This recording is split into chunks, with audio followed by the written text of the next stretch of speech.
श्रीचैतन्यं येन भूतले स्वयं रूपा कदा माह्यं ददाति स्वपदान्तिकं वन्देऽहं श्रीगुरो श्रीयुतपदकमलं श्रीगुरुं वैष्णवांश्च श्रीरूपं साग्रजातं सहगण रघुनाथान्वितां तां सजीवं साद्वैतं सावधूतं परिजनसहितं कृष्णचैतन्यदेवं श्रीराधा कृष्णपादान् सहगण ललिता श्रीविशाखान्वितांश्च हे कृष्णा करुणा सिंधु दीनबंधो जगतपते गोपेश गोपिका कांता राधा कांता नमोस्तुते तप्त कांचन गौरांगी राधे वृंदावनेश्वरी वृषभानुसुते देवी प्रणमामि हरिप्रिये वाञ्छाकल्पतरुभ्यस्य कृपा सिन्धुभ्य एव च पतितानां पावनेभ्यो वैष्णवेभ्यो नमो नमः जय श्री कृष्ण चैतन्य प्रभु नित्यानंद श्री अद्वैत गदाधार श्रीवासादि गौर भक्तवृंद हरे कृष्णा कृष्णा कृष्णा हरे हरे हरे राम राम राम हरे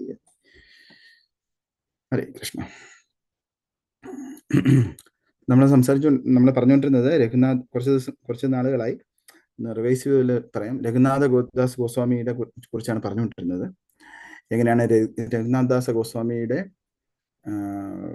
റിനൗൺസിയേഷനെ കുറിച്ചാണ് പറഞ്ഞുകൊണ്ടിരുന്നത്. എങ്ങനെ പുള്ളിക്കാരൻ ഭയങ്കര പ്രിൻസിലി ആയിട്ട് ജീവിച്ചിരുന്നയാള്, രാജകുമാരനെ പോലെ ജീവിച്ചിരുന്നയാളാണ്. പക്ഷെ പുള്ളിക്കാരൻ എപ്പോഴും കൃഷ്ണനെ സേവിക്കണം എന്നുള്ള ആ ഒരു മെന്റാലിറ്റി മാത്രമേ ഉള്ളായിരുന്നു. അതുകൊണ്ട് എത്രയും പെട്ടെന്ന് ചൈതന്യ മഹാപ്രഭുവിന്റെ അടുത്ത് എത്തണം എന്നുള്ള വ്യഗ്രതയായിരുന്നു. അതിന് വേണ്ടിയിട്ട് തൻ്റെ വീട്ടിൽ നിന്ന് പല പ്രാവശ്യം ഒളിച്ചോടി പോകുമായിരുന്നു. അച്ഛന് അമ്മാവന്മാരും അവരുടെ മുസ്ലിം ലീഡറുമായിട്ടുള്ള പ്രശ്നവും ഞാൻ പറഞ്ഞിരുന്നു. ടാക്സ് കൊടുക്കാത്തത് കാരണം ആ മുസ്ലിം മേലധികാരി ഈ അമ്മാവനെ പിടിക്കാൻ വേണ്ടിയിട്ട് വന്നപ്പം അവിടെ അമ്മാവനും ഇല്ല അച്ഛനും ഇല്ല. അപ്പം രഘുനാഥദാസിനെ കൊണ്ടുപോയി. അവിടെ ചെന്ന് കൊണ്ടുപോയിട്ട് പക്ഷെ ശിക്ഷ കൊടുക്കാൻ നേരത്ത് രഘുനാഥദാസിന്റെ നല്ല എന്താ പറയണ നിഷ്കളങ്കമായ മുഖം കാണുമ്പോൾ അത് ആ ശിക്ഷ കൊടുക്കുന്നതിന് വരെ ഇത്രയും മുസ്ലിം ആയിട്ട് പോലും ശിക്ഷ കൊടുക്കാതെ നല്ല സ്വീറ്റ് ആയിട്ട് സംസാരിക്കും. അത്രയ്ക്ക് നല്ല എന്താ പറയണ സുന്ദരമായിട്ടുള്ളതും വളരെ മൃദുലമായിട്ടുള്ള മുഖമായിരുന്നു പുള്ളിക്കാരൻ. അപ്പൊ ഒടുവില് രഘുനാഥദാസ് ഗോസ്വാമി മീഡിയേറ്ററായിട്ട് നിന്ന് അച്ഛനും അമ്മാവിനുമുള്ള പ്രശ്നങ്ങളെല്ലാം സോർട്ട് ഔട്ട് ചെയ്തു മുസ്ലിംസുമായിട്ട്. അതായത് പക്ക ഇങ്ങനെ ഫുള്ളി ഇന്റേണലി ഒരു സന്യാസിയാണെങ്കിലും വെളിയിൽ പൗണ്ട് ആൻഡ് ഷില്ലിംഗ് മെൻ എന്ന് പറയും. അതായത് ഭയങ്കര പിശുക്കനായിട്ടും ഭയങ്കരമായിട്ടുള്ള കർമ്മിയായിട്ടും കർമ്മികളുടെ കർമ്മികളായ എന്നുള്ള രീതിയിൽ ആയിരുന്നു പെരുമാറ്റം പുള്ളിക്കാരന്. ഇങ്ങനെ കുറെ ദിവസം ഇങ്ങനെ പോയി. പക്ഷെ പുള്ളിക്കാരന് എപ്പോഴെല്ലാം ചാൻസ് കിട്ടുന്നുണ്ടോ അപ്പോഴെല്ലാം മുങ്ങി പോയി രക്ഷപ്പെടാൻ നോക്കും. പക്ഷെ അച്ഛൻ തന്റെ പടയാളികളെ വിട്ടിട്ട് മോനെ പിടിച്ചുകൊണ്ട് വരികയും ചെയ്യും. കല്യാണം കഴിപ്പിക്കണം എന്നൊക്കെ ഉള്ള ചിന്തകളായി. ആ സമയത്താണ് പാനിഹട്ടിയുടെ കഥയും പറഞ്ഞു. അവിടെ പാനിഹട്ടിയിലെ രഘുനാഥദാസ് ഗോസ്വാമിക്ക് നിത്യാനന്ദ പ്രഭു ശിക്ഷ കൊടുക്കുന്നതും ഒടുവിൽ നിത്യാനന്ദ പ്രഭുവിന്റെ ശിക്ഷയുടെ പ്രകാരം നിബന്ധന പ്രകാരം എല്ലാ ഭക്തജനങ്ങൾക്കും അവിടെ ഉണ്ടായിരുന്ന എല്ലാ കൂടിയ ആൾക്കാർക്കും ചിഹിട ദഹിയുടെ പ്രസാദം ഉണ്ടാക്കി കൊടുക്കുകയും അവിടെയുള്ള ദഹിയും അവിടെയുള്ള അരിയും എല്ലാം പുള്ളിക്കാരൻ പൈസ കൊടുത്ത് വാങ്ങിച്ച് ഭയങ്കരമായിട്ട് ലാവിഷായിട്ട് ഭയങ്കര ഒരു ലാർജ് സ്കെയിൽ ഡിസ്ട്രിബ്യൂഷൻ നടത്തി. ആ സമയത്ത് ചൈതന്യ മഹാപ്രഭു ജഗന്നാഥ് പുരിയിലാണെങ്കിലും ഈ ചിലാദഹി ഫെസ്റ്റിവലിൽ സ്വയം വരികയും കഴിക്കുകയും ചെയ്തു. ചൈതന്യ മഹാപ്രഭുവിന്റെ കുറച്ച് വേറെ ഡിവോട്ടി ആയിട്ടുള്ള കുറച്ച് ലീലകളും ഞാൻ പറഞ്ഞു. അതിനുശേഷം രഘുനാഥ ഗോസ്വാമി തിരിച്ച് വീട്ടിലെത്തി എങ്ങനെയും ചൈതന്യ മഹാപ്രഭുവിന്റെ അടുത്ത് പോണം എന്നുള്ള വ്യഗ്രതയിൽ നിൽക്കുകയാണ്. ആ സമയത്ത് തൻ്റെ ഗുരു വന്നിട്ട് വേറൊരു ശിഷ്യൻ എന്താ പറയാ ഇവിടെ പറഞ്ഞാല് ഭക്തിയുടെ സേവനം ചെയ്തുകൊണ്ടിരുന്ന IT സർവീസ് ചെയ്തുകൊണ്ടിരുന്ന ഇപ്പം ഈയിടെയായിട്ട് ഡിവോഷണൽ സർവീസ് ചെയ്യുന്നില്ല, വിട്ടുപോയിരിക്കുകയാണ് അവൻ എന്ന് പറഞ്ഞു, എന്ന് വിഷമം പറഞ്ഞു. എന്നിട്ട് പറഞ്ഞു, രഘുനാഥദാസ നീ ഒന്ന് വന്ന് പറ, നീ ഇത്രയും നല്ലതായിട്ട് സംസാരിക്കുക, അതുകൊണ്ട് നീ പറഞ്ഞ് അവനെ എങ്ങനെയെങ്കിലും ഒന്ന് ഡിവോഷണലാക്കണം, ഡിവോഷണൽ സർവീസ് വീണ്ടും ചെയ്യാൻ വേണ്ടി പ്രേരിപ്പിക്കണം എന്ന് പറഞ്ഞു. അപ്പോൾ രഘുനാഥദാസ് ഓക്കെ ഞാൻ തീർച്ചയായിട്ടും ചെയ്യാം എന്ന് പറഞ്ഞ് ഗുരുവിൻ്റെ കൂടെ പോകുന്ന വഴി അപ്പൊ രഘുനാഥ് ഗോസ്വാമിക്ക് മനസ്സിലായി അതൊരു രാവിലെ 4 മണി 3 മണി ആ സമയത്ത്. അപ്പൊ വേറെ ആരും ഇല്ല, പടയാളികളെല്ലാം ഉറങ്ങുകയാണ്. അവരെല്ലാം ഉറങ്ങി, ഗുരുവും ശിഷ്യനും മാത്രമേ ഉള്ളൂ. ഇതാണ് തനിക്ക് രക്ഷപ്പെടാനുള്ള വഴി എന്ന് പറഞ്ഞ് അവിടുന്ന് രഘുനാഥ സ്വാമി രക്ഷപ്പെടുകയും നേരെ പൂരിയിലോട്ട് പോയി. പക്ഷെ പൂരിയിലോട്ട് പോകുന്നത് ഒരാഴ്ച മുമ്പ് ഇവിടുന്ന് ഒരു 2-3 ദിവസം മുമ്പ് ബംഗാളിലുള്ള ഡിവോട്ടീസ് പൂരിയിലോട്ട് യാത്ര തിരിച്ചിട്ടുണ്ടായിരുന്നു ശിവാനന്ദ സെന്റെ അധീനതയിൽ. അപ്പം അത് അറിയാവുന്നതുകൊണ്ട് രഘുനാഥ സ്വാമി നേരെയുള്ള വഴി പോയില്ല, പകരം വില്ലേജസ് വഴിയും മറ്റുള്ള കുറുക്ക് വഴിയും കാട്ടിലൂടെയും ഇതിലൊക്കെ കയറി ഇറങ്ങി വരാൻ വഴി. കാരണം അച്ഛൻ സേനയെ അയക്കും എന്നറിയാം രഘുനാഥന്. ഒടുവിൽ ഗുരു അവിടെ നിൽക്കുകയാണ്, തൻ്റെ മറ്റേ ശിഷ്യനെ പ്രേരിപ്പിച്ചുകൊണ്ട് രഘുനാഥ സ്വാമി വരും, ഭക്തിയുത സേവനം ചെയ്യാൻ പ്രേരിപ്പിച്ചുകൊണ്ട് വരും എന്നുകൊണ്ട് ഇരിക്കുകയാണ്. പക്ഷെ ആ സമയത്ത് ശിവാനന്ദ സേന ഇത് തൻ്റെ ശിഷ്യന്മാരെ, തൻ്റെ സേന അയക്കുന്നത് ഗുരുവിൻ്റെ അടുത്ത്. അപ്പോൾ ഗുരു പറയും ഇങ്ങനെ രഘുനാഥ സ്വാമി പോയി എന്ന് പറഞ്ഞു, പോയിട്ടുണ്ട്, എൻ്റെ മോൻ വേറൊരു ഡിസൈപ്പിളിൻ്റെ അടുത്ത് പറയാൻ വേണ്ടിയിട്ടാണ്. പക്ഷേ അച്ഛന് മനസ്സിലായി ഇത് നഷ്ടപ്പെട്ടു കഴിഞ്ഞു മോനെ. ഉടനെ തന്നെ സേനാപതി ശിവാനന്ദ സേവന്റെ ആൾക്കാരുടെ അടുത്ത് എത്തിക്കും. അവിടെ എല്ലാം സേനകൾ അരിച്ചു പേർക്കും. പക്ഷെ രഘുനാഥ ഗോസ്വാമിയെ കാണാനില്ല. ഒടുവിൽ രഘുനാഥ ഗോസ്വാമി പല ദുർഘട സിറ്റുവേഷനിലും കൂടെ പാസ് ചെയ്ത് ജഗന്നാഥ് പുരിയിൽ എത്തി കഴിയുമ്പോഴാണ് അവിടെ ജഗന്നാഥ ഗോസ്വാമിയുടെ ശരിക്കുള്ള റിനൗൺസിയേഷനെ കുറിച്ച് നമുക്ക് മനസ്സിലാവുന്നത്. കാരണം ആദ്യമേ ചൈതന്യ മഹാപ്രഭു പുള്ളിക്കാരന് കൊണ്ടു കൊടുക്കും, ആഹാരം കൊടുക്കും, അത് കഴിക്കുമായിരുന്നു. കുറച്ച് ദിവസം കഴിഞ്ഞപ്പം സിംഹദ്വാരത്തിൽ പോയി നിന്ന് ഭിക്ഷയാചിക്കാൻ തുടങ്ങി. ഭിക്ഷയാചിക്കാന്ന് വെച്ചാൽ അതും പുഷ്പാഞ്ജലി കഴിഞ്ഞിട്ട് വരുന്ന ആൾക്കാർ, പുഷ്പസേവ കഴിഞ്ഞിട്ട് വരുന്ന ആൾക്കാർ തരുന്ന, അവർക്ക് മനസ്സുണ്ടെങ്കിൽ അവർ ദക്ഷിണ മറ്റുള്ളവർക്ക് കൊടുക്കും, അല്ലെങ്കിൽ ഭഗവാന്റെ പ്രസാദം ദാനമായിട്ട് കൊടുക്കും ആൾക്കാർക്ക്. അങ്ങനെ യാചിക്കുന്ന ആൾക്കാരുടെ കൂട്ടത്തിൽ ഒരാളായിട്ട് രഘുനാഥദാസ് ഗോസ്വാമി നിന്നു.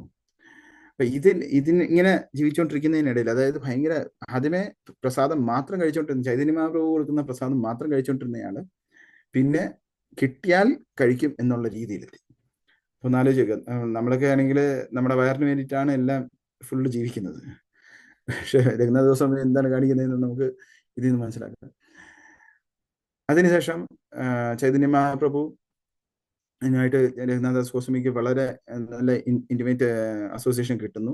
സ്വരൂപ് ദാമോദർ ഗോസ്വാമിയെ അധീനതനാക്കുന്നു. അതായത് ഇത് എങ്ങനെയാണ് രഘുനാഥദാസ് ഗോസ്വാമിക്ക് ട്രെയിൻ ചെയ്യേണ്ടതെല്ലാം എന്താ പറയണം, പഠിപ്പിച്ചു കൊടുക്കണം എന്ന് പറഞ്ഞ് അങ്ങനെ രഘുനാഥദാസ് ഗോസ്വാമിയെ സ്വരൂപ് ദാമോദറിന്റെ അടിയിലാക്കുന്നു.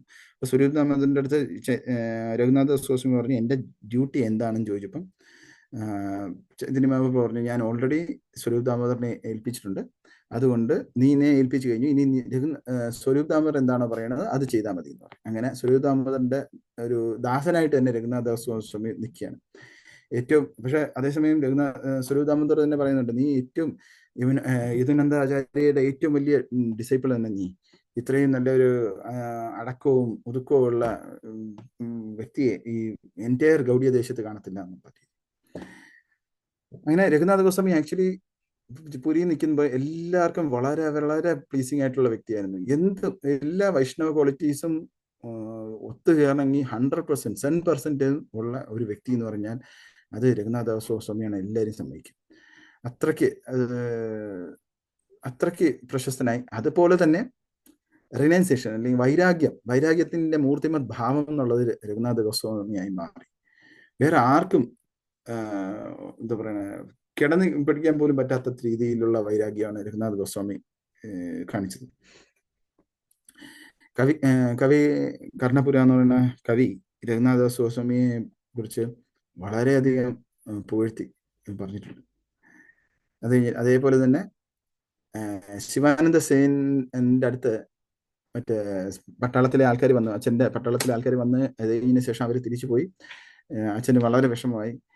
ഒടുവിൽ ആ ശിവാനന്ദ സേന്റെ പാർട്ടി തിരിച്ചു പോയപ്പോൾ, രഥയാത്രയൊക്കെ കഴിഞ്ഞിട്ട് തിരിച്ചു പോയപ്പോൾ ബംഗാളിലെത്തിയപ്പം ശിവാനന്ദ സേൻ ചെന്ന് അച്ഛൻ്റെ അടുത്ത് പറഞ്ഞു, ഇങ്ങനെ നിങ്ങൾ സേന വന്നിരുന്നു, പക്ഷെ എൻ്റെ കൂടെ ഇല്ലായിരുന്നു. പക്ഷെ ഓൾറെഡി ഞാൻ അവിടെ എത്തിയപ്പം, ജഗന്നാഥപുരിയിൽ എത്തിയപ്പം അവിടെ ഓൾറെഡി ഞാൻ കണ്ടു രഘുനാഥദാസ് ഗോസ്വാമി. പുള്ളിക്കാരൻ ഒരു സന്യാസിയായി കഴിഞ്ഞു. ചൈതന്യ മഹാപ്രഭുവിൻ്റെ കൂടെ തന്നെയാണ് എപ്പോഴും. പുള്ളിക്കാരനെ വല്ലപ്പോഴും കഴിക്കുന്നുണ്ട്, ഇങ്ങനെ സിംഹദ്വാരത്തിൽ ഭിക്ഷയാചിച്ചാണ് കഴിക്കുന്നതെന്ന് പറഞ്ഞു. ഇത് കേട്ടപ്പോഴത്തേക്ക് അച്ഛൻ്റെ അമ്മയുടെ നെഞ്ചു തകർന്നിട്ട് അവര് പറഞ്ഞു, എൻ്റെ മോൻ ഇങ്ങനെയാണോ ജീവിക്കുന്നതെന്ന് പറഞ്ഞുകൊണ്ട് കുറെ 2-3 ബ്രാഹ്മണരെയും വിളിച്ച് 2-3 കുക്കിനെയും വിളിച്ച് കുറേ പൈസയും കൊടുത്തിട്ട് പറഞ്ഞു, നിങ്ങൾ പോയി ജഗന്നാഥ്പുരിയിൽ താമസിക്കുക, എന്നിട്ട് ഈ പൈസ എൻ്റെ മോന് കൊടുക്കുന്നു പറഞ്ഞു. ഇന്നത്തെ ആൾക്കാരാണെങ്കിൽ നമ്മൾ അങ്ങനെ നമുക്ക് പൈസ കിട്ടുന്നെങ്കിൽ നമ്മൾ പൈസ എടുത്തുകൊണ്ട് പോയേനെ. പക്ഷെ അവര് അന്നത്തെ ആൾക്കാർ കുറച്ച് ടിക്കറ്റ് ഉള്ള കാരണം അവരവിടെ പോയി ജഗന്നാഥ്പുരിയിൽ പോയിട്ട് രഘുനാഥ് ദാസിനെ കണ്ട് പൈസ കൊടുത്തു. രഘുനാഥ സ്വാമി പറഞ്ഞു, എനിക്ക് പൈസയായിട്ട് യാതൊരു ബന്ധവുമില്ല എന്ന് പറഞ്ഞ് കംപ്ലീറ്റ്ലി റിജക്ട് ചെയ്തു. രഘുനാഥ സ്വാമി അവിടെ സിംഹദ്വാരത്തിൽ ഇരുന്ന് കഴിക്കുകയാണ്. ആ സമയത്ത് രഘുനാഥ ഗോസ്വാമിക്ക് ചൈതന്യ മഹാപ്രഭുവിനെ ഇൻവൈറ്റ് ചെയ്യാൻ, ഭക്ഷണത്തിന് ഇൻവൈറ്റ് ചെയ്യാനുള്ള അവസരം കിട്ടി. അപ്പം രഘുനാഥ ഗോസ്വാമിക്ക് ഇത് വളരെയധികം സന്തോഷമായി. ആ സമയത്ത് പുള്ളിക്കാരൻ 640 കൗഡീസ് എന്ന് പറയും, അത് പണ്ടത്തെ ഒരു അത്രയും പൈസ മാത്രം എടുത്തിട്ട്, കാരണം ചൈതന്യ മഹാപ്രഭുവിന് സദ്യ ഉണ്ടാക്കാനുള്ള പൈസയാണ്, ആ പൈസ മാത്രം എടുത്തിട്ട് മാസത്തിൽ 2 ദിവസം വീതം ചൈതന്യ മഹാപ്രഭുവിനെ ഇൻവൈറ്റ് ചെയ്യുകയും ആഹാരത്തിനുള്ള ഈ ബ്രാഹ്മണരും സേവരും ഉണ്ടല്ലോ, അവരെ വെച്ച് ആഹാരം ഉണ്ടാക്കി ചൈതന്യ മഹാപ്രഭുവിന് കൊടുക്കുമായിരുന്നു. ചൈതന്യ മഹാപ്രഭു ഇങ്ങനെ രഘുനാഥ ഗോസ്വാമി ഇൻവൈറ്റ് ചെയ്യുന്നുണ്ട്, 2 ദിവസം ചൈതന്യ മഹാപ്രഭു കഴിക്കുകയും ചെയ്യും. ഇത് 2 വർഷം തുടർന്നു. അതിനുശേഷം 2 വർഷം കഴിഞ്ഞപ്പം ചൈതന്യ മഹാപ്രഭുവിനെ രഘുനാഥദാസ് ഗോസ്വാമി ഇൻവൈറ്റ് ചെയ്യുന്നത് നിർത്തി. കുറച്ച് കഴിഞ്ഞപ്പം സ്വരൂപ് ദാമോദരന്റെ അടുത്ത് ചൈതന്യ മഹാപ്രഭു ചോദിച്ചു, എന്തുപറ്റി രഘുനാഥ് ദാസ് ഗോസ്വാമി എന്നെ ഇൻവൈറ്റ് ചെയ്യുന്നില്ലല്ലോ ആഹാരത്തിന്, എന്ത് പറ്റി എന്ന് ചോദിച്ചു. അപ്പോൾ ഉടനെ സ്വരൂപ് ദാമോദര ഗോസ്വാമി രഘുനാഥന്റെ അടുത്ത് ചോദിച്ചു, എന്താ പ്രശ്നം എന്ന് ചോദിച്ചപ്പോൾ പറഞ്ഞു, എനിക്ക് ഭഗവാന്റെ ചൈതന്യ മഹാപ്രഭുവിന്റെ മനസ്സ് വളരെ വിഷമിക്കുന്നതായിട്ട് എനിക്ക് മനസ്സിലായി. ഞാന് ഭൗതികവാദികളുടെ നിന്ന് പൈസ വാങ്ങിച്ചിട്ടാണ് ഞാൻ ചൈതന്യ മഹാപ്രഭുവിന് ആഹാരം കൊടുക്കുന്നത്. ഇത് ചൈതന്യ മഹാപ്രഭുവിന് ഇഷ്ടമല്ല എന്ന് എനിക്കറിയാം. ഇത് ചൈതന്യ മഹാപ്രഭു സാറ്റിസ്ഫൈ ആവത്തില്ല എന്നും അറിയാം. അതുകൊണ്ട് പക്ഷേ എനിക്ക് ചൈതന്യ മഹാപ്രഭുവിനെ സേവ ചെയ്യാനുള്ള ആർത്തി കാരണം ഞാൻ ഇത് ചെയ്യുന്നതാണ്. പക്ഷെ എൻ്റെ അടുത്തുള്ള മേഴ്സി കാരണം ചൈതന്യ മഹാപ്രഭു അത് സ്വീകരിച്ച് വരികയും ചെയ്യുന്നുണ്ട്. പക്ഷേ ഇപ്പൊ 2 വർഷമായിട്ട് ഞാൻ ഭഗവാനെ ഉപദ്രവിച്ചു, ഇനി എനിക്ക് ചൈതന്യ മഹാപ്രഭുവിന്റെ മനസ്സ് വേദനിപ്പിക്കാൻ വയ്യ. അത് ചൈതന്യ മഹാപ്രഭുവിന്റെ മനസ്സ് വേദനിക്കുന്ന കണ്ടിട്ട് എനിക്ക് വേദന വരുന്നുണ്ട്, അതുകൊണ്ട് ഞാൻ നിർത്തിയതാണ്. എന്നിട്ട് സ്വരൂപ് ദാമോദരന്റെ അടുത്ത് പറഞ്ഞു, ഈ പോയിന്റ്സ് എല്ലാം ഞാൻ ആലോചിച്ചതിന് ശേഷമാണ് ഇങ്ങനെ നിർത്തിയത്. അപ്പം കാരണം ഈ ന്യൂസ് വന്നിട്ട് ചൈതന്യ മഹാപ്രഭുവിന്റെ അടുത്ത് സ്വരൂപ് ദാമോദർ ഗോസ്വാമി പറഞ്ഞപ്പം ചൈതന്യ മഹാപ്രഭു വളരെ ഇമ്പോർട്ടൻ്റ് ആയിട്ടുള്ള ഒരു കാര്യം പറയുന്നത്, അത് നമുക്കെല്ലാം വളരെ പ്രാക്ടിക്കലാണ്, നമുക്കെല്ലാം പാലിക്കേണ്ട ഒരു കാര്യമാണ്. കാരണം നമ്മളെല്ലാവരും പറ്റുന്ന അവസരത്തിലെല്ലാം ഹോട്ടലിൽ പോയി കഴിക്കുന്ന ആൾക്കാരാണ്. അവിടെ പറയുന്നത്, ചൈതന്യ മഹാപ്രഭു പറയുന്നത് എന്തെന്നാൽ, കർമ്മി ഉണ്ടാക്കുന്ന ഒരു വസ്തു, ഒരു ആഹാരം കഴിച്ചു കഴിഞ്ഞാൽ ഒരാളുടെ മനസ്സ് കലുഷിതമാവും. മനസ്സ് കലുഷിതമായി കഴിഞ്ഞാൽ പിന്നെ കൃഷ്ണനെ കുറിച്ച് ചിന്തിക്കാൻ പറ്റത്തില്ല. ഇത് നമുക്ക് എല്ലാവർക്കും അനുഭവസ്ഥരാണ്. എത്രത്തോളം നമ്മൾ അതിനെക്കുറിച്ച് ചിന്തിക്കുന്നുണ്ടോ അത്രത്തോളം നമുക്ക് റിയലൈസേഷനും കിട്ടും. കാരണം നമ്മൾ സിമ്പിളായിട്ട് നമ്മൾ ഹോട്ടലിൽ നിന്ന് പോയി കഴിച്ചു കഴിഞ്ഞിട്ട് നമ്മൾ കൃഷ്ണനെ കുറിച്ച് ചിന്തിക്കാൻ നോക്കും, അപ്പം തന്നെ നമുക്ക് മനസ്സിലാവും ഇത് ചൈതന്യ മഹാപ്രഭു പറഞ്ഞാൽ എത്ര അച്ചിട്ടാണെന്നുള്ളത് അപ്പം നമുക്ക് മനസ്സിലാവും. ഇപ്പം അത് കഴിഞ്ഞിട്ട് വേറൊരു പോയിന്റ് ചൈതന്യ മഹാപ്രഭു പറഞ്ഞതെന്ന് വെച്ചാൽ, നമ്മൾ ഒരു വ്യക്തിയുടെ നിന്ന് ആഹാരം സ്വീകരിക്കുമ്പോൾ, ഒരാളുടെ നിന്ന് ആഹാരം കഴിക്കാൻ സ്വീകരിക്കുമ്പോൾ, അതായത് ആ വ്യക്തി മോഡ് ഓഫ് പാഷനിലുള്ളയാളാണെന്ന് നിശ്ചയിക്കുമ്പോൾ, അയാൾ നമ്മൾ കഴിക്കുമ്പോൾ ആ കഴിക്കുന്നയാള് മറ്റേ കൊടുക്കുന്നയാളുടെ മോഡ് ഓഫ് പാഷനും അയാളുടെ കർമ്മവും സ്വീകരിക്കുകയാണ് ചെയ്യുന്നത്. ഈ 2 പോയിന്റ്സും ചൈതന്യ മഹാപ്രഭു വളരെ വ്യക്തമായിട്ട് സ്വരൂപ് ദാമോദർ ഗോസ്വാമി എടുത്ത് പറയുന്നുണ്ട്. ഈ പോയിന്റ്സ് നമുക്ക് വളരെ ഇമ്പോർട്ടൻ്റ് ആണ്. കാരണം ഒരാളിന് നമ്മുടെ കർമ്മം സ്വീകരിക്കുന്നു, നമ്മുടെ മാനസികമായിട്ടുള്ള ചിന്തകൾ വരുന്നു, അയാൾ ആ കുക്കിങ്ങിന്റെ മാനസികമായിട്ടുള്ള ചിന്തകൾ, അയാൾ ആരെങ്കിലും പ്രായിക്കൊണ്ടാണ് ആഹാരം ഉണ്ടാക്കുന്നതെങ്കിൽ ആ മൂഡിലാണ് നമ്മളും വരുന്നത്. നമ്മൾ അത് ആഹാരം കഴിച്ചാൽ നമ്മളും ഭ്രാന്ത് തുടങ്ങുന്ന ആൾക്കാർ. ആ മോഡ് ഓഫ് പാഷൻ അതിലോട്ട് വരും. പിന്നെ മോഡ് ഓഫ് ഇഗ്നോറൻസ് തീർച്ചയായിട്ടും വരും. പിന്നെ കർമ്മം വരുന്നുണ്ട്. അതിനെല്ലാം പുറമെ നമുക്ക് കൃഷ്ണനെ കുറിച്ച് ചിന്തിക്കാൻ പറ്റില്ല. കാരണം നമ്മുടെ മനസ്സ് കലുഷിതമാവും.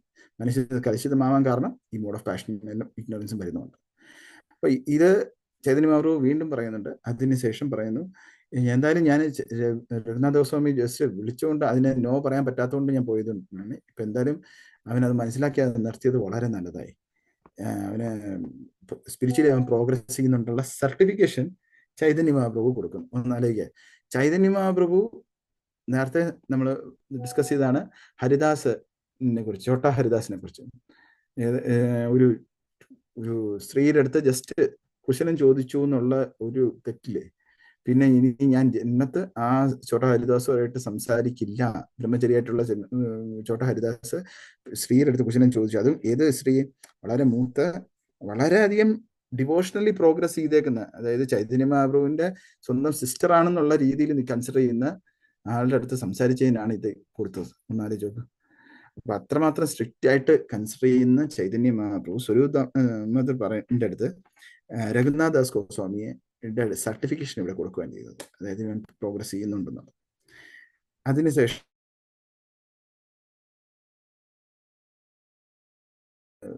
അവിടെ സിംഹദ്വാരത്തിൽ പോയി നിന്നിട്ട് അവിടെ ആഹാരം കഴിക്കുന്നത്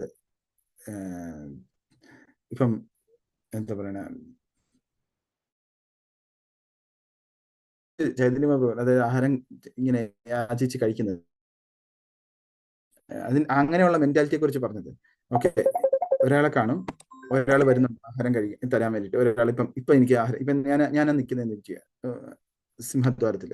അപ്പൊ ഞാൻ സിംഹദ്വാരത്തിൽ നിൽക്കുകയാണ്. പുഷ്പാഞ്ജലി കഴിഞ്ഞിട്ട് കൊണ്ടുവരുന്ന ആഹാരം എനിക്ക് കിട്ടണം എന്നുള്ളതാണ് എൻ്റെ വ്യഗ്രത അല്ലെങ്കിൽ മാനസികമായിട്ടുള്ള ആഗ്രഹം. അപ്പൊ ഓരോരുത്തർ ഇങ്ങനെ ഡിവോട്ടീസ് വന്നോണ്ടിരിക്കുക. ഓരോ ഡിവോട്ടീസ് വരുമ്പോൾ ഞാൻ എന്തായിരിക്കും ചിന്തിക്കുന്നത്? ഒരു ഡിവോട്ടി വരുന്നുണ്ട്, പുള്ളിക്കാരൻ എനിക്ക് ആഹാരം കഴിക്കാൻ തരുമായിരിക്കും. അപ്പൊ പുള്ളിക്കാരൻ എനിക്ക് ആഹാരം തരാതെ വേറൊരാൾക്ക് ആഹാരം കൊടുത്തു. അപ്പം ഓക്കെ, ശരി പോട്ടെ. അടുത്ത ആൾ വരുന്നുണ്ട്, ഇയാൾ തരുമായിരിക്കും. അപ്പൊ അതും അയാളും തന്നില്ല, പോയി. അല്ലെങ്കിൽ അയാൾ വളരെ കുറച്ചേ തന്നുള്ളൂ, എന്നിട്ട് അയാൾ പോയി വേറൊരാൾക്കും കൊടുത്തു പോയി. അടുത്തയാൾ വരുമ്പോൾ ഇയാൾ തരുമായിരിക്കും, എൻ്റെ വയറ് ഭയങ്കര വിശപ്പുണ്ട്, ഇത് കുറച്ചെങ്കിലും കൂടുതൽ കിട്ടുമായിരിക്കും, അല്ലെങ്കിൽ ഇത് എനിക്കൊന്നും കിട്ടിയിട്ടില്ല, ഇയാളെങ്കിലും കുറച്ച് തരും എന്നുള്ളത്. അപ്പോൾ ഓരോരുത്തർ വരുമ്പോഴും എൻ്റെ മനസ്സിൽ എന്തായിരിക്കും? ഞാൻ വിചാരിക്കുന്നത് ഓക്കെ, ഇയാൾ തരും, അയാൾ തരും, ഇയാൾ തരും, അയാൾ തരും എന്നുള്ള രീതി. അതിനെ ചൈതന്യ മഹാപ്രഭു പറയുന്നത് അങ്ങനെയുള്ള മനസ്സിനെ ആക്ച്വലി വേശ്യാവൃത്തി എന്നാണ് പറയുന്നത്. ഇയാൾ എന്നെ മെയിൻറ്റെയിൻ, വേശ്യകളും അതാണല്ലോ ചിന്തിക്കുന്നത്. ഇങ്ങനെ നമ്മൾ പല ആൾക്കാരുടെ ഇടയിൽ നിൽക്കുമ്പോൾ ഇയാൾ വരുമായിരിക്കും, അയാൾ വരും, ഇയാൾ വരുമായിരിക്കും, അയാൾ വരുമായിരിക്കും, ഇയാൾ എനിക്ക് പൈസ തരും. ഇത് നമുക്ക് പിങ്കള ഗീതത്തിൽ നമുക്ക് കാണാവുന്നതാണ് ഇത്. അപ്പൊ ഇത് ഈ ഉള്ള മെന്റാലിറ്റിയെ ചൈതന്യ മഹാപ്രഭു പറയുന്നത് മാനസികമായിട്ടുള്ള വേശ്യാവൃത്തി എന്നാണ് പറയുന്നത്. നമ്മള് ചൈതന്യ മഹാപ്രഭു പറയുന്നത് എന്താ വെച്ചാൽ, നമ്മുടെ മനസ്സിൽ ശരിക്കുള്ള ഓണർ, ശരിക്കുള്ള മാസ്റ്റർ കൃഷ്ണനാണെന്ന് അറിയാതെ നമ്മൾ കാണുന്ന ആൾക്കാരിൽ ഇയാളാണ് എൻ്റെ മെയിൻറ്റൈനർ, അയാളാണ് എൻ്റെ മെയിൻറ്റൈനർ എന്ന് നമ്മൾ ചിന്തിക്കുന്നതിന് ആ മാനസിക സിറ്റുവേഷനെ വേശ്യാവൃത്തിയായിട്ടുള്ള മനസ്സ് എന്നാണ് ചൈതന്യ മഹാപ്രഭു പറഞ്ഞത്. ഇത് നമുക്ക് വളരെ ആപ്ലിക്കബിൾ ആണ്. കാരണം നമ്മൾ രാവിലെ എഴുന്നേൽക്കുമ്പോൾ തൊട്ട് വൈകുന്നേരം വരെ എത്ര സമയം അല്ലെങ്കിൽ എത്ര നേരം നമ്മൾ കൃഷ്ണനിന് ആണ് എൻ്റെ മെയിൻറ്റൈനർ എന്ന് ഉറച്ച് നമ്മൾ വിശ്വസിച്ച് പ്രവർത്തിക്കുന്നുണ്ടോ എന്ന് നമ്മൾ തന്നെ ചിന്തിക്കണം. അങ്ങനെ പ്രവർത്തിക്കുന്നില്ലെങ്കിൽ ഈ സർട്ടിഫിക്കേഷൻ എന്നൊക്കെ പറയുന്ന പോലെ നമ്മളെ വേശ്യാവിത്രിയായിട്ടുള്ള മനസ്സാണ് നമുക്കുള്ളത് എന്നുള്ളത് സർട്ടിഫൈ ചെയ്യുകയാണ് ചൈതന്യ മഹാപ്രഭു ചെയ്യുന്നത്. കാരണം നമ്മൾ ഈ ചൈതന്യ മഹാപ്രഭുവിന്റെ ലീലകൾ വായിക്കുമ്പോൾ നമ്മൾ ജസ്റ്റ് ഓക്കെ ഇത് നടന്നു എന്ന് വായിച്ചു പോയിട്ടല്ല, നമ്മുടെ ജീവിതത്തിൽ അതെങ്ങനെ ആപ്ലിക്കബിൾ ആക്കാം എന്ന് നമ്മൾ വളരെ ഇമ്പോർട്ടൻ്റ് ആയിട്ട് ചിന്തിക്കണം. അതിൽ വളരെ ഇമ്പോർട്ടൻ്റ് ആയിട്ടുള്ള ഒരു പോയിന്റാണ്, ഏത് സിറ്റുവേഷനിലായാലും നമ്മുടെ മാസ്റ്റർ കൃഷ്ണനാണെന്ന്, കൃഷ്ണനാണ് എൻ്റെ മാസ്റ്റർ എന്ന്, കൃഷ്ണൻ എന്നെ മെയിൻറ്റെയിൻ ചെയ്യുന്നു. എന്തെല്ലാം തല കുത്തനെ വന്നു നിന്നാലും എനിക്കതിന് ടെൻഷൻ അടിക്കേണ്ട ആവശ്യമില്ല എന്ന് നമ്മൾ വിശ്വാസം ഉണ്ടെങ്കിൽ തീർച്ചയായിട്ടും നമുക്ക് ടെൻഷൻ, ഡിപ്രഷൻ ഇങ്ങനെയുള്ള അസുഖങ്ങളെ വരുത്തില്ല. ഇന്ന് ഇതില്ലാത്ത ആളില്ല എന്ന് പറയാം കലിയുഗത്തില്. ഈ ഡിവോട്ടീസിന് ഇത് വരാൻ പാടില്ല. ഡിവോട്ടി എന്ന് പറയുമ്പോൾ തന്നെ ഫസ്റ്റ് ഉള്ള ക്വാളിഫിക്കേഷൻ എന്ന് പറഞ്ഞാൽ ഭഗവാന്റെ അടുത്ത് ശരണം പ്രാപിച്ചതാണ്. എനിക്കായിട്ട് ഒരു അജണ്ട ഇല്ല, ഭഗവാന്റെയാണ് അജണ്ട. ഭഗവാന്റെ അജണ്ട നടത്താൻ വേണ്ടി ഞാൻ എന്ത് വേണമെങ്കിലും ചെയ്യും, അതിനിടയിൽ എന്ത് ടെൻഷൻ വേണമെങ്കിലും ഞാൻ സ്വീകരിക്കും. പക്ഷെ ആ ടെൻഷനും എനിക്ക് ഒരു മധുരമായിട്ടുള്ള ഒരു അനുഭവമാണ്. കാരണം ഞാൻ ടെൻഷൻ അടിക്കുന്നത് കൃഷ്ണന് വേണ്ടിയിട്ടാണ്, ഞാൻ എനിക്ക് വേണ്ടിയിട്ടല്ല ടെൻഷൻ അടിക്കുന്നത്. ആ ടെൻഷനും ഒരു എന്താ പറയണ ഡിവോഷണൽ സർവീസ് അല്ലെങ്കിൽ ഭക്തിയുത സേവനം തന്നെയാണ്. ഇത് മനസ്സിലാക്കേണ്ടത് നമ്മൾ വളരെ ഇമ്പോർട്ടൻ്റ് ആണ്. നമുക്ക് ഇന്നിപ്പോൾ ഇത്രയും പേര് രാവിലെ ഇരുന്ന് നമ്മൾ ഇത് ചൈതന്യ മഹാപ്രഭുവിന്റെ കഥകൾ കേൾക്കുന്നുണ്ട്.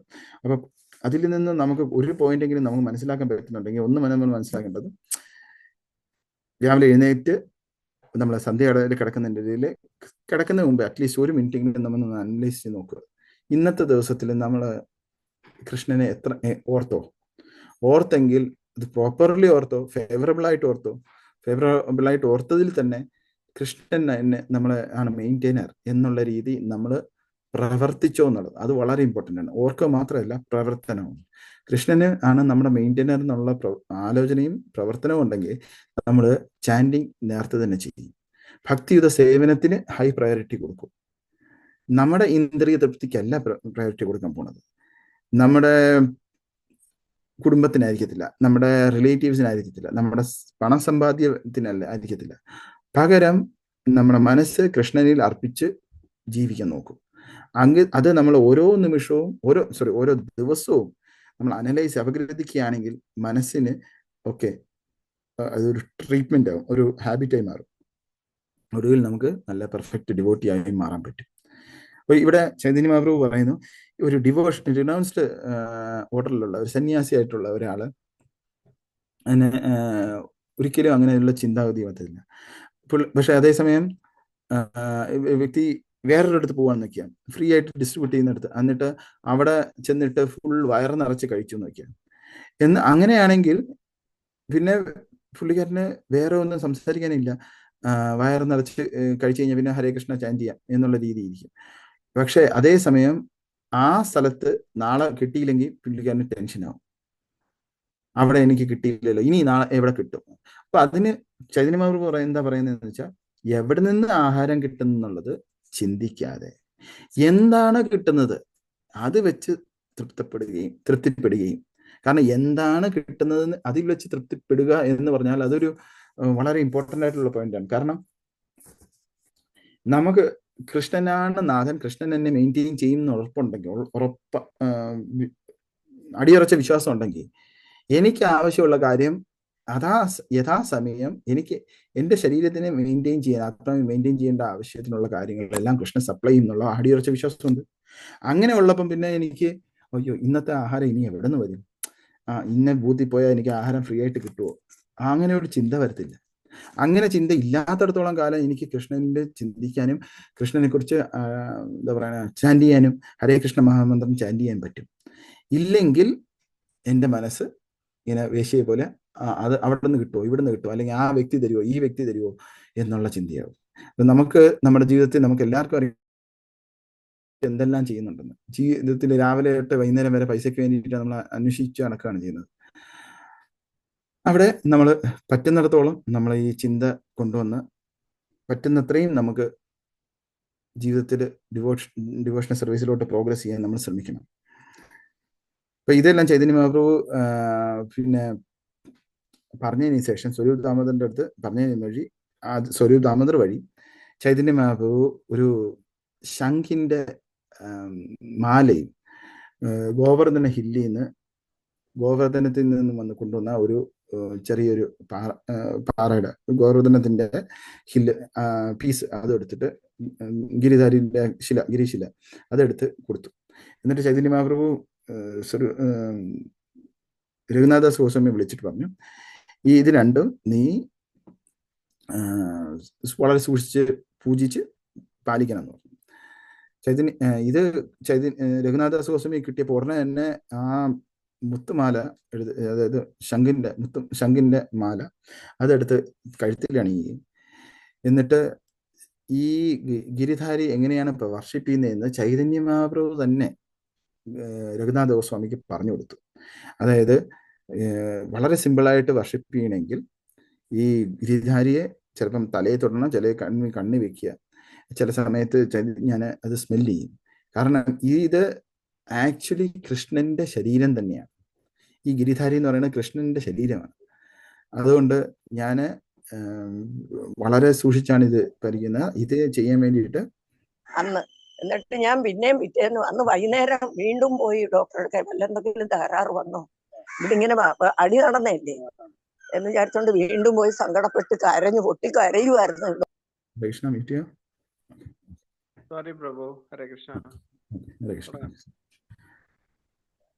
ഓക്കെ, അപ്പം ഇങ്ങനെ എങ്ങനെയാണ് വർഷിപ്പ് ചെയ്യുന്നത് എന്നുള്ളത് രഘുനാഥ സ്വാമിക്ക് പറഞ്ഞു കൊടുത്തു.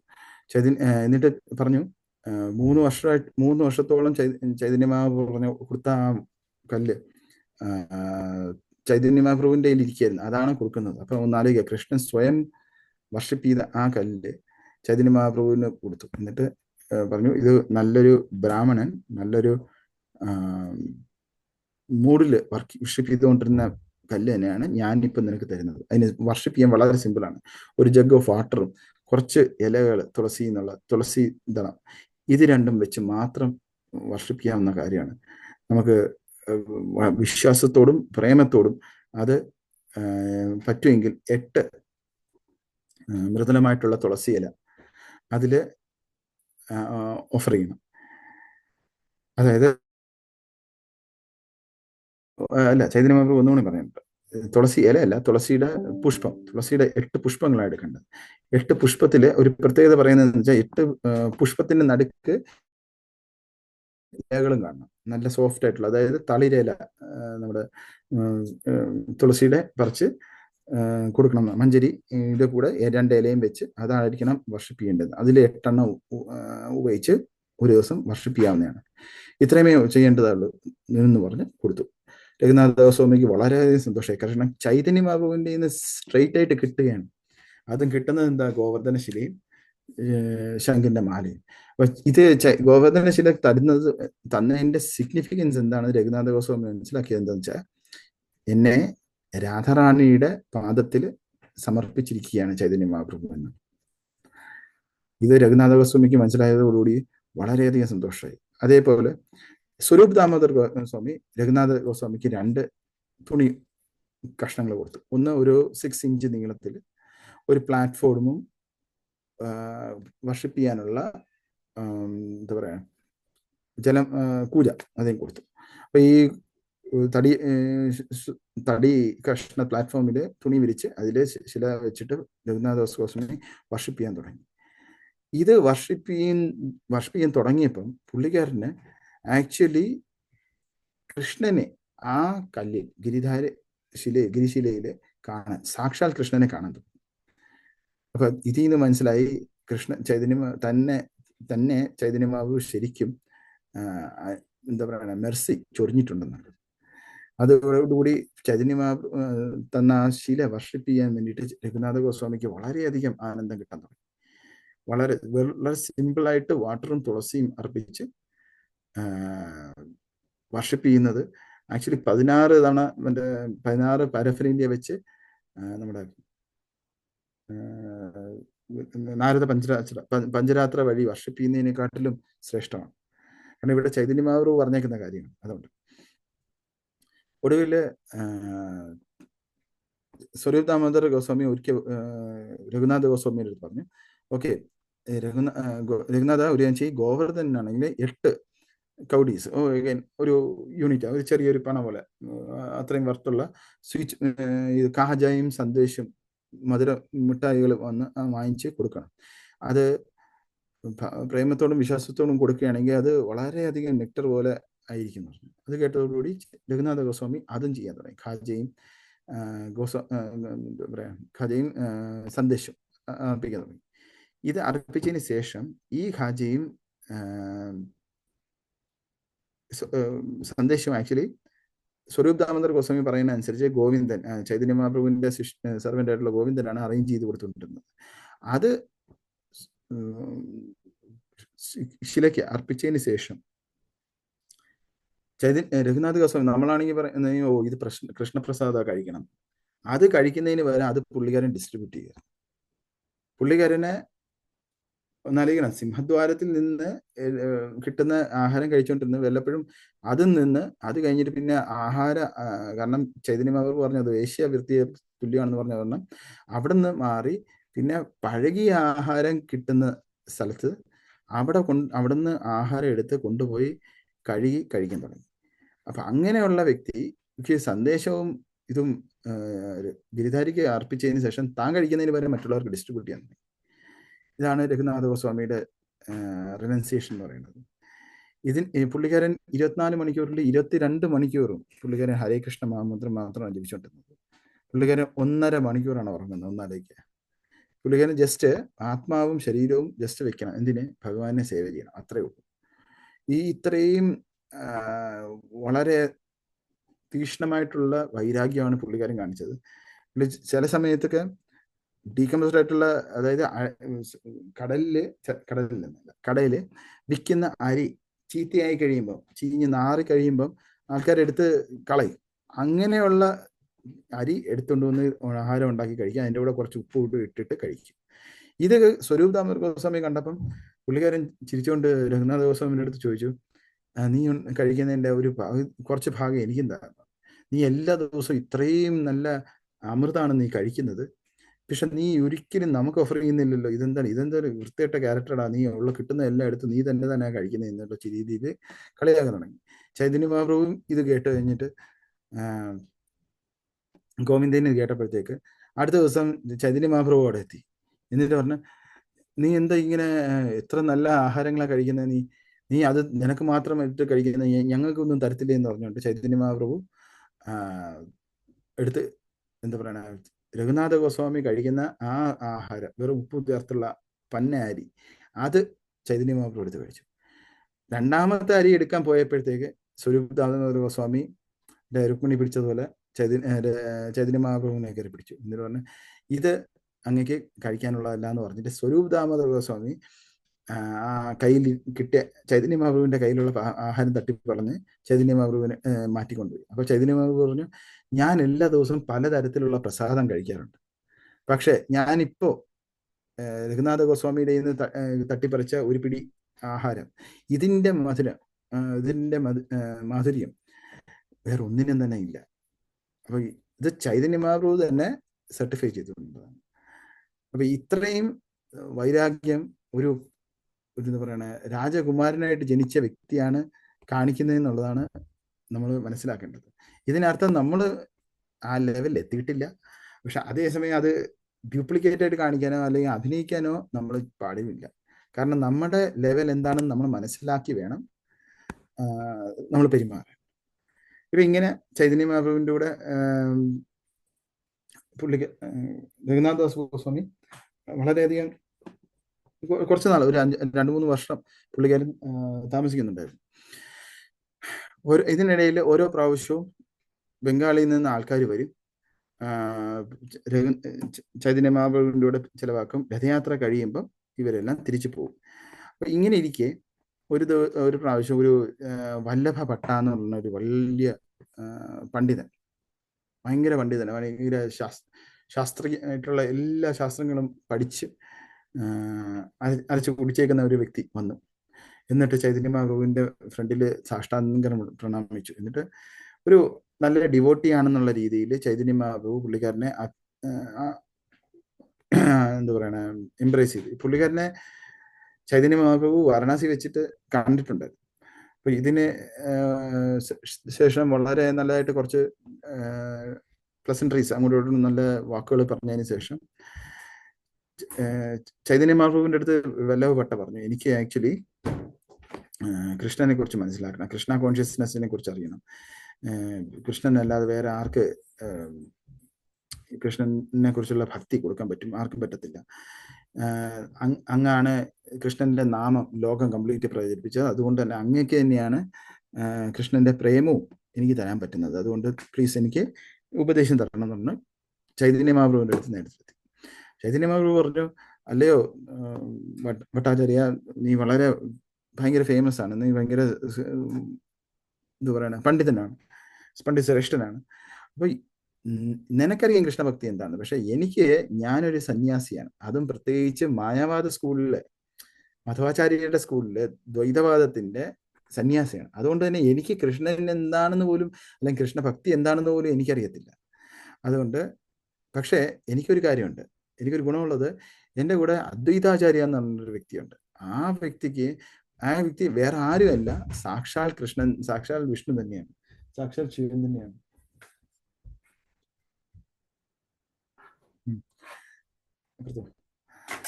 സാക്ഷാൽ ശിവൻ തന്നെയാണ്. അത് വേറെ എല്ലാ ശാസ്ത്രങ്ങളും പുള്ളിക്കാരന് പ്രോപ്പർലി അറിയാം. അത് മാത്രമല്ല, ഈ വേറെ ഒരാൾക്കും ഇത്രയും ശാസ്ത്രങ്ങളെ കുറിച്ച് അറിയത്തില്ല. അതുകൊണ്ടാണ് അദ്വൈത എന്ന് പറയുന്നത്. വേറൊരാൾ ഇതുപോലെ ഇല്ല ശാസ്ത്രങ്ങൾ പഠിച്ചത്, അതും ഡിവോഷണൽ സർവീസിൽ പഠിച്ചത്. പുള്ളിക്കാരന്റെ മുഖേന എനിക്ക് കുറച്ച് കൃഷ്ണനെ കുറിച്ച് അറിയാം. അതേപോലെ തന്നെ പുള്ളിക്കാരന് ഇത്രയും പവർഫുൾ ആണ്, ഇത്രയും സാക്ഷാൽ കൃഷ്ണനാണ്, സാക്ഷാൽ വിഷ്ണുവും ശിവനുമാണ്.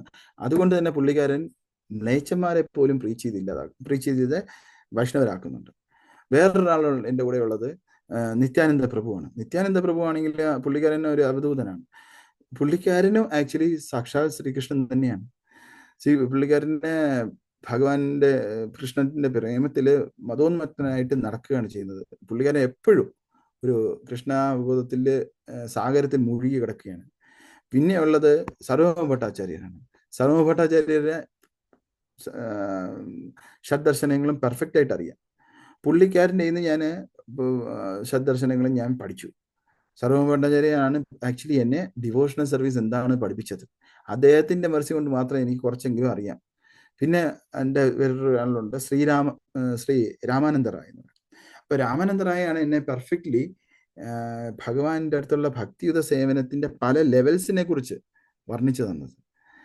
അത് ഈ രാമാനന്ദ റായിയുടെ മെർസി കൊണ്ട് മാത്രമാണ് ഞാൻ കൃഷ്ണാവബോധത്തിൽ അല്ലെങ്കിൽ കൃഷ്ണ പ്രേമത്തിന് എന്താണെന്നും അതിന്റെ ലെവൽസ് എന്താണെന്ന് മനസ്സിലാക്കിയത്. അപ്പം ഇതിനകത്ത് ദാസ്യരസം, സാഖ്യരസം, വാത്സല്യം, ശൃംഗാരമുണ്ട്. ഇതെല്ലാം ഭഗവാന് വേണ്ടിയിട്ട് സേവ ചെയ്യാനും ഭഗവാനെ മനസ്സിലാക്കാനും ഉപയോഗിക്കാം. പക്ഷെ എവിടെയാണോ ഭഗവാനെ മനസ്സിലാക്കുന്ന ഭാവത്തില് ജ്ഞാനം വരുന്നത്, അതിനെ ഐശ്വര്യ ജ്ഞാനയുക്ത എന്ന് പറയും. അങ്ങനെയുള്ള ഭക്തിയുക്ത സേവനം വെച്ചാൽ ഐശ്വര്യ ജ്ഞാന യുക്ത ഭക്തി ചെയ്യുന്ന ഒരു വ്യക്തിക്ക് ഒരിക്കലും കൃഷ്ണനെ പൂർണ്ണമായിട്ട് മനസ്സിലാക്കാൻ പറ്റില്ല. പക്ഷെ കൃഷ്ണനെ പൂർണ്ണമായിട്ട് ഇതൊന്നും ഐശ്വര്യം ഇന്നും ഇല്ലാതെ കേവല ഭക്തനായിട്ട് മാത്രം, കേവല ഭക്തിയോട് മാത്രം അപ്രോച്ച് ചെയ്യുന്ന ഒരാൾക്ക് കൃഷ്ണനെ, നന്ദന്റെ മകൻ കൃഷ്ണനെ മനസ്സിലാക്കാൻ പറ്റും. അല്ലാതെ വേറെ ഒരു വഴിയിലും പറ്റില്ല. അതിനെ പ്രൂവ് ചെയ്യാൻ വേണ്ടിയിട്ട് ചൈതന്യ മഹാപ്രഭു ഭാഗവതത്തിലെയും ഭഗവത്ഗീതയിലെയും പല എന്താ പറയണ ശ്ലോകങ്ങളും കോട്ട് ചെയ്തു. ഇതിൽ നിന്ന് നമുക്ക് ഒരു കാര്യം ക്ലിയർ ആയിട്ട് മനസ്സിലാക്കാം. Supreme personality of God head എന്ന് പറയുന്നത് കൃഷ്ണനാണോ അതോ കൃഷ്ണന്റെ അംശികളാണോ, കൃഷ്ണന്റെ വിലാസ രൂപങ്ങളാണോ, കൃഷ്ണന്റെ പ്രകാശ രൂപങ്ങളാണോ, ഇതെല്ലാം ചൈതന്യ മഹാപ്രഭു ഇവിടെ വെച്ച് എക്സ്പ്ലെയിൻ ചെയ്ത് നന്ദനന്ദനായിട്ടുള്ള യശോദനന്ദനായിട്ടുള്ള കൃഷ്ണനാണ് supreme personality of Godhead എന്നുള്ളത് വർണ്ണിച്ചു കൊടുക്കുന്നുണ്ട്. ഇതെല്ലാം പറഞ്ഞതിന് ശേഷം രാമൻ തൻ്റെ ഡിസൈപ്പിൾസിന്റെ എല്ലാ കാര്യവും പറയും. എന്നിട്ട് പറയും, എനിക്കിതൊന്നും അറിയത്തില്ല, പക്ഷേ എൻ്റെ കൂടെയുള്ള ആചാര്യരത്ന, ആചാര്യനിധി, ഗദാധർ പണ്ഡിറ്റ്, ജഗദാനന്ദ, ദാമോദർ, സംഘർഷണ, അങ്ങനെ പല ആൾക്കാരുടെ പേര് പറഞ്ഞിട്ട് ഇവരുടെ നിന്നാണ് ഞാൻ ഭക്തിയുത സേവനം പഠിച്ചത്. അപ്പൊ ഇതെല്ലാം ചൈതന്യ മഹാപ്രഭു പറയാൻ കാരണം എന്ന് വെച്ചാൽ വല്ലഭഭട്ടയ്ക്ക് താൻ ഒരു വലിയ ഒരു സ്കോളർ ആണെന്നുള്ള ഒരു അഹങ്കാരം ഉണ്ടായിരുന്നു. ആ മനസ്സിലെ അഹങ്കാരം ഇല്ലാതാക്കാൻ വേണ്ടിയിട്ടാണ് ചൈതന്യ മഹാപ്രഭു ഇങ്ങനെയൊക്കെ എല്ലാ ഡിവോട്ടീസിനെയും ഗ്ലോറിഫൈ ചെയ്ത് പറയുകയും താൻ ആരും അല്ല എന്നുള്ള രീതി വിനയത്തോടെ പ്രവർത്തിക്കുകയും ചെയ്തു. അപ്പൊ ഇത് കേട്ടപ്പം വല്ലഭ ഭട്ടന് മനസ്സിലായി, ഞാന് ഒരു ഭയങ്കര വലിയ വൈഷ്ണവനാണ്. ഞാൻ എല്ലാ വൈഷ്ണവ ഗ്രന്ഥങ്ങളും പഠിച്ചിട്ടുണ്ട്, ഫിലോസഫി എല്ലാം പഠിച്ചിട്ടുണ്ട്. അതുകൊണ്ട് എനിക്ക് ശ്രീമദ് ഭാഗവതം വളരെ നല്ലതായിട്ട് വർണ്ണിക്കാൻ പറ്റും. അങ്ങനെ ഈ ഒരു ചിന്ത വല്ലഭഭട്ടയ്ക്ക് പണ്ട് തൊട്ടുള്ളതാണ്. അതനുസരിച്ച് ഈ ഭാഗവതത്തിനെ എക്സ്പ്ലെയിൻ ചെയ്യാൻ വല്ലഭഭട്ട തുടങ്ങുകയും ചെയ്തു. അപ്പൊ ഇതെല്ലാം ഇങ്ങനെയുള്ള വല്ലഭഭട്ടയ്ക്ക് ഈ ചൈതന്യ മഹാപ്രഭു ഇങ്ങനെ പറയുന്നത് കേട്ടപ്പം ഓക്കെ, ഈ വൈഷ്ണവരെയല്ലേ എനിക്ക് കാണണമല്ലോ. അപ്പോൾ ഉടനെ തന്നെ വൈഷ്ണവഭട്ട ചോദിച്ചു, ഓക്കെ, ഈ വൈഷ്ണവരെ എനിക്ക് എവിടെ കാണാൻ പറ്റും എന്ന് ചോദിച്ചു. അപ്പം ചൈതന്യ മഹാപ്രഭു പറഞ്ഞു, പലരും ബംഗാളിലാണ് താമസിക്കുന്നത്, പക്ഷെ പല സ്റ്റേറ്റിൽ താമസിക്കുന്നുണ്ട്, പക്ഷെ ഇപ്പം രഥയാത്രയ്ക്ക് അവർ വരുന്നുണ്ട്, അവരുടെ പല പല സ്ഥലങ്ങളുണ്ട്, നിനക്ക് അവിടെ പോയി അവരെ കാണാമെന്ന് പറഞ്ഞു. അങ്ങനെ ചൈതന്യ മഹാപ്രഭുവിൻ്റെ നിന്ന് വിനയത്തോടെ വിട വാങ്ങിയതിന് ശേഷം വല്ലഭഭട്ട ഈ ആൾക്കാരുടെ അടുത്ത് ചെന്നു.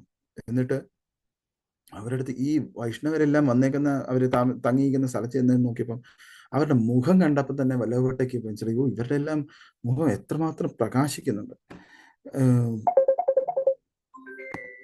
പ്രകാശപൂരിതമാണെന്ന് മനസ്സിലായി.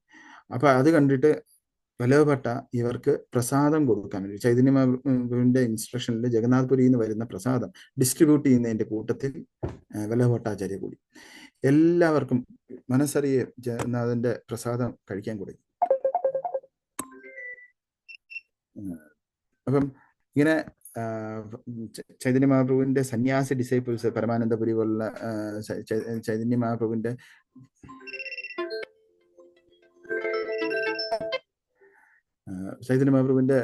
സന്യാസി ഡിസൈപ്പിൾസ് ആയിട്ടുള്ള എന്താ പറയാ പരമാനന്ദപുരി അങ്ങനെയുള്ള ആൾക്കാർ വരെ ആഹാരം കഴിക്കാൻ തുടങ്ങി. വല്ലഭഭട്ട അതായത് ഒരു ഡിവോഷണൽ സർവീസ് ചെയ്യാൻ തുടങ്ങി, വൈഷ്ണവരെ സേവ ചെയ്യാൻ തുടങ്ങി.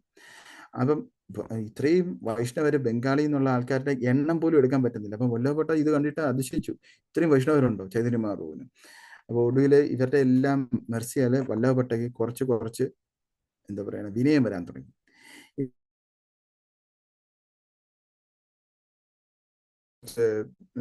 എന്താ പറയണ മാലകളും ചന്ദനവും പാക്കും ഇതെല്ലാം കൊണ്ടുവന്ന് കൊടുത്തു വൈഷ്ണവർക്ക്. അവരതെല്ലാം ചെയ്ത് വളരെയധികം വല്ലഭഭട്ടയുടെ സേവയിൽ വളരെയധികം സന്തുഷ്ടരായി. അതിനുശേഷം രഥയാത്രയുടെ സമയത്ത് ചൈതന്യ മഹാപ്രഭു സങ്കീർത്തനം തുടങ്ങി. ഡിവോട്ടീസിനെ 7 ഗ്രൂപ്പായിട്ട് ഡിവൈഡ് ചെയ്തിട്ടാണ് ചൈതന്യ മഹാപ്രഭു സങ്കീർത്തനം ചെയ്യുന്നത്. 7 ഗ്രൂപ്പ്സിൽ ഓരോ ഗ്രൂപ്പിലും 2 മൃദംഗം വീതം, അങ്ങനെ 14 മൃദംഗങ്ങളുമായിട്ട് വളരെയധികം സങ്കീർത്തനം ചെയ്യുന്നത്. ഓരോരുത്തരും വിചാരിക്കുന്നത് എന്താണ്, ചൈതന്യ മഹാപ്രഭു ഞങ്ങളുടെ കൂടെ മാത്രമേ ഉള്ളൂ എന്നുള്ള രീതി. ഇതെല്ലാം വല്ലഭഭട്ട കണ്ടിട്ട് അതിശയിച്ചു പോയി. ഇതിങ്ങനെ ഒരു ഭക്തി എന്നൊരു സാധനം ഉണ്ടോ എന്ന് തന്നെ പുള്ളിക്കാരൻ ചിന്തിച്ചു. അത്രയ്ക്ക് ഈ ചൈതന്യ മഹാപ്രഭുവിന്റെ ഡാൻസ് കണ്ടതോടുകൂടി പുള്ളിക്കാരനെ മെസ്മറൈസ്ഡ് ആയി ഭക്തി സേവനത്തിൽ. ഇങ്ങനെയൊക്കെ ഈ ലെവലിലുള്ള ആനന്ദം ഭക്തിയിൽ കിട്ടുമോ, സാധ്യമാണോ? ഇതെനിക്ക് നേരത്തെ കിട്ടിയില്ല, ഞാൻ ഭക്തിയിൽ ഭയങ്കര പണ്ഡിതനാണെന്ന് പറഞ്ഞുകൊണ്ടിരുന്നിട്ട് കാര്യമില്ല എന്നുള്ള കാര്യം പുള്ളിക്കാരൻ മനസ്സിലായി. ഒടുവിൽ രഥയാത്രയ്ക്ക് ശേഷം ജഗന്നാഥ് വല്ലഭഭട്ട ചൈതന്യ മഹാപ്രഭുവിൻ്റെ അടുത്ത് എത്തിയിട്ട് ഒരു റിക്വസ്റ്റ് സബ്മിറ്റ് ചെയ്തു. അതായത് ഞാൻ ശ്രീമദ് ഭാഗവതത്തിന് ഒരു കമന്ററി ചെയ്തിട്ടുണ്ട്, ചൈതന്യ മഹാപ്രഭു അങ്ങ് ഇത് ദയവായിട്ട് കേൾക്കാമോ എന്ന് ചോദിച്ചു. പക്ഷേ നേരത്തെ ഞാൻ പറഞ്ഞിട്ടുണ്ട്, ചൈതന്യ മഹാപ്രഭുവിൻ്റെ അടുത്ത് ആര് എന്ത് സമർപ്പിക്കണമെങ്കിലും അത് സ്വരൂപ് ദാമോദർ വഴിയെ സമർപ്പിക്കാൻ പറ്റൂ. കാരണം അതിനകത്തുള്ള മീനിങ്സും അതിനകത്തുള്ള ഉപമയും അതെല്ലാം പെർഫെക്റ്റ് ആണെങ്കിൽ മാത്രമേ ചൈതന്യ മഹാപ്രഭു കേൾക്കാറുള്ളൂ. പക്ഷെ ഇവിടെ ഞാൻ പണ്ഡിതനാണെന്നുള്ള ആ ഒരു വ്യഗ്രത അല്ലെങ്കിൽ അഹംഭാവത്തിലാണ് ഇവിടെ വന്ന് ചോദിക്കുന്നത് ഡയറക്റ്റായിട്ട്. അപ്പം ചൈതന്യ മഹാപ്രഭു പറഞ്ഞു, എനിക്ക് എന്തറിയാം ഭാഗവതം, എന്തറിയാനാ, ഞാൻ വേറൊരു സന്യാസി, ഞാൻ ഇടയ്ക്കിടയ്ക്ക് കുറച്ചു നേരം കൃഷ്ണന്റെ നാമം ജപിച്ചിരിക്കും. എനിക്ക് രാവിലെയും പകലും വ്യത്യാസമില്ലാതെ കൃഷ്ണന്റെ നാമം മാത്രമേ ഞാൻ ജപിക്കാറുള്ളൂ. എനിക്ക് എൻ്റെ പ്രിസ്ക്രൈബ്ഡ് ചാൻഡിങ് പോലും ഞാൻ തീർക്കാറില്ല. ഇങ്ങനെ ഉള്ള ഞാൻ എങ്ങനെ കൃഷ്ണനെ കുറിച്ച് മനസ്സിലാക്കും? അപ്പൊ വല്ലഭഭട്ട പറഞ്ഞ ഞാൻ ആക്ച്വലി ഈ കൃഷ്ണന്റെ നാമത്തെ ഞാൻ എക്സ്പ്ലെയിൻ ചെയ്തിട്ടുണ്ട്, പല രീതിയിൽ ഞാൻ എക്സ്പ്ലെയിൻ ചെയ്തിട്ടുണ്ട്, അതൊന്ന് ദയവായിട്ട് കേൾക്കൂന്ന് പറഞ്ഞു. അപ്പോൾ ഉടനെ ചൈതന്യ മഹാപ്രഭു പറഞ്ഞു, അയ്യോ എനിക്ക് വേറൊന്നും അറിയത്തില്ല, എനിക്ക് കൃഷ്ണന്റെ അർത്ഥത്തിന്റെ മീനിങ്സ്, പലതരത്തിലുള്ള മീനിങ്സ്, ഇതൊന്നും എനിക്ക് ആക്സെപ്റ്റ് ചെയ്യാൻ പറ്റത്തില്ല. എനിക്ക് കൃഷ്ണ എന്ന് പറഞ്ഞാൽ ശ്യാമസുന്ദരനായിട്ടുള്ള യശോദനന്ദനൻ, വേറെ ഒരു മീനിങ് എനിക്ക് അറിയത്തില്ല, എനിക്ക് അറിയേണ്ട ആവശ്യവും ഇല്ല. ഇതിന് കൃഷ്ണന്റെ ഒറ്റ ഒരു അർത്ഥമേ ഉള്ളൂ. ഇതിപ്പോ നമുക്കുള്ള ഒരു ഇൻസ്ട്രക്ഷനാണ്. കാരണം ഒരു ഡിവോട്ടി വന്നിട്ട്, ഇന്നത്തെ കാലത്ത് കലിയുഗമാണ്, അതുകൊണ്ട് തന്നെ നമ്മൾ ഭക്തിയുത സേവനത്തിൽ കൂടുതൽ എക്സ്പ്ലനേഷൻ തരുന്ന ആൾക്കാരുടെ അടുത്തോട്ട് നമ്മൾ ഇത് വലിയ നല്ലൊരു ഭക്തനാണ് എന്നുള്ള രീതിയിൽ നമ്മൾ ചിന്തിക്കാനും വഴിയുണ്ട്. പക്ഷെ ഇവിടെ ചൈതന്യ മഹാപ്രഭു ഒരു വാണിംഗ് തരുന്നുണ്ട്. കൃഷ്ണന്റെ എക്സ്പ്ലനേഷൻ, നാമത്തിന്റെ എക്സ്പ്ലനേഷൻ തരുന്നതിന് ചൈതന്യ മഹാപ്രഭു പറഞ്ഞത് ശ്യാമസുന്ദരൻ യശോദനന്ദൻ, ഇതേ ഉള്ളൂ കൃഷ്ണന്റെ അർത്ഥം, വേറെ ഒന്നും അറിയേണ്ട ആവശ്യമില്ല. പിന്നെ പറഞ്ഞത് ഏത് കൃഷ്ണനാണോ തമാല വർണ്ണമായിട്ടുള്ളത്, ഏത് ഒരുത്തനാണോ യശോദന്റെ നന്ദനായിട്ടുള്ളത്, ഇത്രയും മാത്രമേ അറിയേണ്ടൂ. ഇതാണ് സ്ക്രിപ്റ്റേഴ്സിന്റെ കൺക്ലൂഷൻ. ഇതിനെക്കുറിച്ച് എനിക്ക് വേറൊന്നും മനസ്സിലാക്കാനും താല്പര്യമില്ല, എനിക്ക് കപ്പാസിറ്റിയും ഇല്ല അത് മനസ്സിലാക്കി. അപ്പൊ ഇത് ഇങ്ങനെ ചൈതന്യ മഹാപ്രഭു ഇത്രയും വിനയത്തോടെ പറഞ്ഞത് വല്ലഭഭട്ടാചാര്യരുടെ കൃഷ്ണന്റെ എക്സ്പ്ലനേഷൻ, നെയിംസിന്റെ എക്സ്പ്ലനേഷനും ശ്രീമദ് ഭാഗവതത്തിന്റെ എക്സ്പ്ലനേഷനും ചവറ്റുകുട്ടയിൽ അറിയാനുള്ള കാര്യമാണെന്നുള്ള രീതിയിൽ തന്നെ പെരുമാറി. അതിനെക്കുറിച്ച് കാരണം ചൈതന്യ മഹാപ്രഭുവിന് അറിയാം എന്താണ് വല്ലഭപ്പെട്ട എഴുതി വെച്ചേക്കുന്നത്, കാരണം ഒമ്നീഷ്യൻ്റെ ആയതുകൊണ്ട്. അപ്പം അങ്ങനെ ചൈതന്യ മഹാപ്രഭു തീർത്തും പറഞ്ഞു, ഓക്കെ, ഇനി ഞാനത് കേൾക്കത്തില്ല, എനിക്ക് ഇത് കേൾക്കാൻ താല്പര്യമില്ല എന്ന് പറഞ്ഞു. അത് കേട്ടതോടുകൂടി വല്ലഭപ്പെട്ട വളരെ വിഷമിച്ചു കഴിഞ്ഞിട്ട് പുള്ളിക്കാരന് ഭയങ്കര വിഷണ്ണനായിട്ട് ഈ ചൈതന്യ മഹാപ്രഭുവിൻ്റെ അടുത്തുള്ള ഒരു അപ്രോച്ച് അല്ലെങ്കിൽ ചൈതന്യ മഹാപ്രഭുവിൻ്റെ അടുത്തുള്ള വിശ്വാസം പുള്ളിക്കാരന് കുറയാൻ തുടങ്ങി, പുള്ളിക്കാരന് ചേഞ്ച് ചെയ്യാൻ തുടങ്ങി. ഇപ്പൊ ഇവിടെ നമുക്ക് ഇനി തീർക്കാനില്ല, ഓക്കെ, ഇവിടെ വെച്ച് നമുക്ക് നിർത്താം. അത് കഴിഞ്ഞിട്ട് വല്ലഭട്ടാരുടെ ഈ വിഷമനായിട്ടിരിക്കുന്ന ആ സിറ്റുവേഷനിൽ നമുക്ക് നിർത്തി. ഇനി അടുത്തത് ഗദാധർ പണ്ഡിറ്റ് വന്നിട്ട് ബാക്കിയുള്ള കാര്യം നമുക്ക് അടുത്ത ആഴ്ച നമുക്ക് ഡിസ്കസ് ചെയ്യാം. ഒരു മീറ്റിംഗ് ഉണ്ട്, അതുകൊണ്ട് കുറച്ച് നേരത്തെ ഇറങ്ങണം. ഹരേ കൃഷ്ണ. എല്ലാവരും വരിക. പ്രഭുജിയുടെ ആദരപൂർവ്വം 2 പ്രാവശ്യം ഹരേ കൃഷ്ണ മഹാമന്ത്രം പറഞ്ഞ് വൈൻഡപ്പ് ചെയ്യാം. ഹരേ കൃഷ്ണ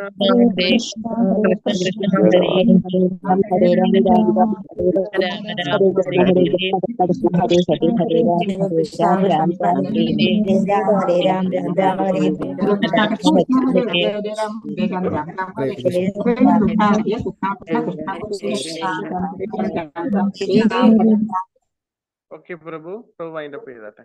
ഹരേ കൃഷ്ണ പ്രഭു, ഒരു കാര്യം കൂടി പറയാനുണ്ട്. ഇന്ന് ഇപ്പം എന്നെ മമ്മിയായിരുന്നു എടുക്കാനിരുന്നത്, അപ്പൊ അതിനുവേണ്ടിയാണ് ഞാൻ എടുത്തത്. ഇപ്പം ഈ ശനിയാഴ്ച ഞാൻ എടുക്കുന്ന ക്ലാസ് മമ്മി എടുക്കുന്നത്.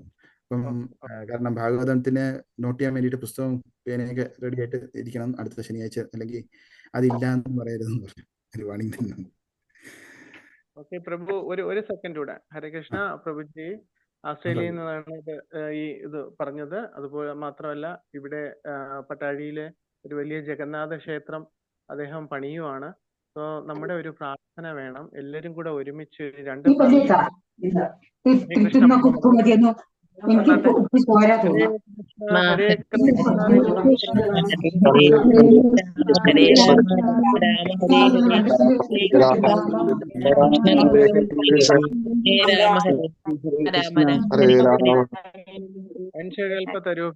കൃപാ സിന്ധുഭ്യേ പതിദാനാം ഭാവനേഭ്യോ വൈഷ്ണവേഭ്യോ നമോ നമഃ. अनेक कोटि वैष्णव वृंद की हरिनाम संकीर्तन यज्ञ की हरे कृष्णा महामंत्र की शिला प्रभुपाद की जय। श्री अनंत पद्मनाभ स्वामी की जय। हरे कृष्णा प्रभु, धन्यवाद।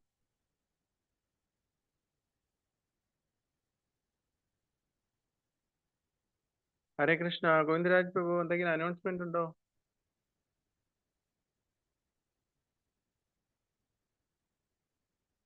ഹരേ കൃഷ്ണ. ഈ സൺഡേ ഉണിച്ചക്കം വീട് ശ്രീകൃഷ്ണ സ്വാമി ക്ഷേത്രത്തിൽ സൺഡേ പ്രോഗ്രാം ഉണ്ടായിരിക്കുന്നതല്ല, അനൗൺസ് ചെയ്യുവാണ്. ഹരേ കൃഷ്ണ. ഇന്ന് സത്സംഗത്തിൽ വന്നിട്ടുള്ള എല്ലാവർക്കും ഒരിക്കൽ കൂടെ നമസ്കാരം പറയണോ.